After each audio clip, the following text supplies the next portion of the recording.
তত্ত্বাবধায়ক সরকার ব্যবস্থা বাতিল করে সংবিধানের পঞ্চদশ সংশোধনী কেন অবৈধ নয় জানতে চেয়ে রুল জারি করেছে high court. Attorney general Mohammad Asaduzzaman বলেছেন, এই সংশোধনীর মধ্য দিয়ে গণতন্ত্রহীনতার দিকে যায় দেশ। ভোট ডাকাতি করে ক্ষমতায় থাকা পথও সুগম হয়। আর রিটকারী বলছেন, স্বেচ্ছাচারিতা ও জালিয়াতির মাধ্যমে এই সংশোধনী এনেছিল শেখ হাসিনার সরকার। মেজবাহ হাসানের রিপোর্ট।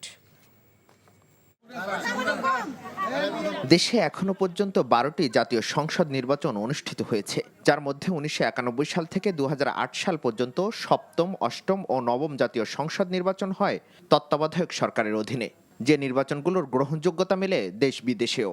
নবম সংসদ নির্বাচনে আওয়ামী লীগ সরকার একক সংখ্যাগরিষ্ঠতার সুযোগে 2011 সালে সংবিধানের পঞ্চদশ সংশোধনীর মাধ্যমে তত্ত্বাবধায়ক সরকারের বিধান বাতিল করে।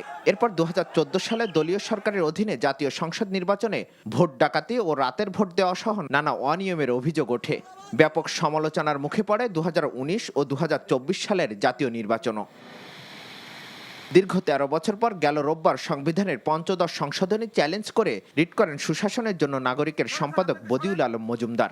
খায়রুল্লাহর নেতৃত্বে সুপ্রিম কোর্টের আপিল বিভাগ একটা শর্ট অর্ডার, 3-4 বাক্যের একটা শর্ট অর্ডার দিয়েছে। ওখানে বলেছেন যে আগামী 2 নির্বাচন, একাদশ এবং দ্বাদশ নির্বাচনের পরে তত্ত্বাবধায়ক সরকার ব্যবস্থা বাতিল হবে। কিন্তু যেটা বলা হয়েছে আমাদের সাবেক প্রধানমন্ত্রীর পক্ষ থেকে, সাবেক প্রধানমন্ত্রী বলেছে, আমি তত্ত্বাবধায়ক সরকার ব্যবস্থা বাতিল করি নাই, আদালত করেছে।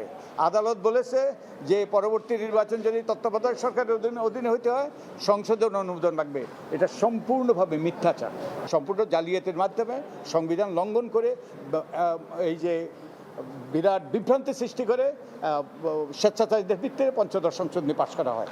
সোমবার এই সংশোধনী বাতিল চেয়ে রিটের শুনানি হয় উচ্চ আদালতে। শুনানি শেষে সংশোধনীটি কেন অবৈধ ঘোষণা করা হবে না তা জানতে চেয়ে রুল জারি করে হাইকোর্ট।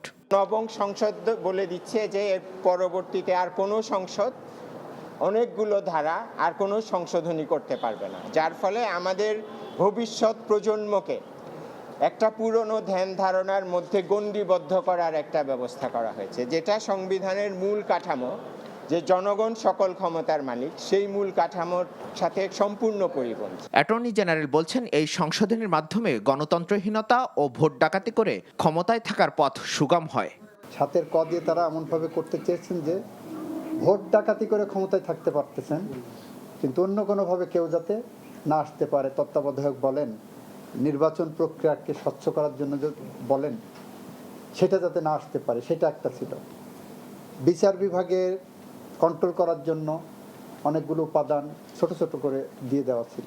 হাইকোর্টের অবকাশকালীন ছুটির পর রিটটি চূড়ান্ত নিষ্পত্তি হবে বলে আশা করেন আইনজীবীরা। Mezbah Hasan, NTV news, Dhaka.